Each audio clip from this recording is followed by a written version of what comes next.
لیکن ہمارے علاقے میں کوئی ان کے پیچھے نہیں ہے. اس چیز کا خیال رکھو. آپ آزمائے والے کو آزمانا، جو حدیث پاک عظمت میں ان کی ایک سوراخ میں 2 مرتبہ مت گھسو. آزمائے ہوئے کو مت آزماؤ بار بار. اور پرائن ایسا ونن کی اگر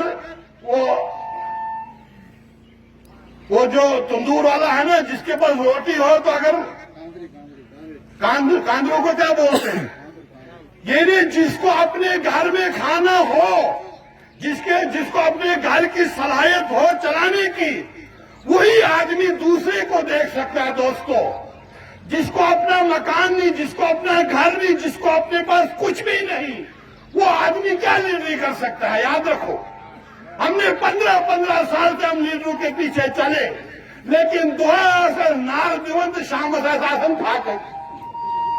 جب سے شان صاحب وجود میں آئے، جب سے ہم نے شان صاحب کے ساتھ چلا، بولو آپ کو کہ پانی کی بوتلیں تو ہم نے تو چشمے کا پانی بھی نہیں دیکھا تھا.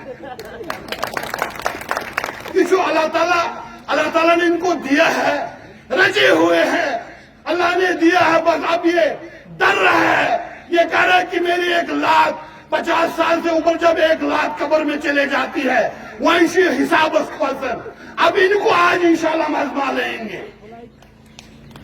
ان کو آزما لیں گے ہم.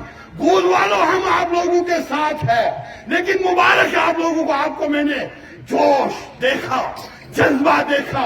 آج تو میٹنگ تھی لیکن اتنا بڑا جلسہ ہوا، اور اس پروگرام میں ہمارے ٹاک صاحب کہاں سے آئے، اپنی مصروفیت کو چھوڑ کر یہاں پہنچے. بڑے ہمارے لیڈر اور بھی سرپرائز حضرات کیوں آئے؟ ہم شان صاحب کی شخصیت ہے. بے سنس بلائے تو منڈیٹر سائیں تحصیل احمد سائیں پہاڑن میں منڈیٹر کاموش نہیں. ہر دور میں یہاں شخصیت پہ کام چلا ہے، اور آج بھی ہمارے سامنے اگر کوئی شخصیت ہے تو وہ کون ہے؟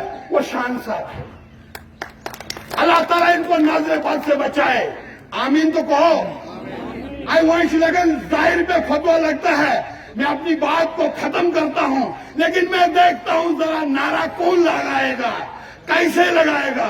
لیکن میری گزارش ہے اپنے ماں بہنوں سے، آپ خاموشی سے نعرہ دینا، آپ ذکر کرنا، آپ نعرہ نہیں لگانا.